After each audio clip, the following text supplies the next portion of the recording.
السلام علیکم. میرا علامہ صاحب سے سوال ہے کہ پل صراط کیا ہے اور اس پر سے مخلوق کا گزر کیسے ہوگا؟ علامہ حامد سرفراز صاحب. جی، پل سے تو ظاہری بات ہے کہ سیدھی بات آ گئی کہ پل ہے جسے جسر عربی زبان میں کہتے ہیں. تو یہ راستے میں ہے، صراط یہ راستے کے اندر ہے، بہت طویل ہے. احادیث میں روایات میں اس کی تفصیل بیان ہوئی ہے. بال سے باریک ہے، تلوار سے تیز ہے. اس میں سے گزرنے والوں کی مختلف کیفیات ہیں.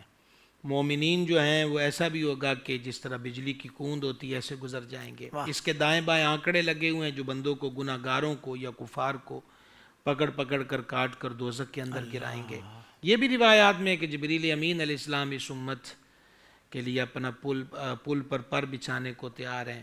اور اعلیٰ حضرت عظیم البرکت رحمۃ اللہ علیہ یوں فریادی ہیں کہ پل سے اتارو کہ راہ گزر کو خبر نہ ہو، جبریل پر بچھائیں تو پر کو خبر نہ ہو.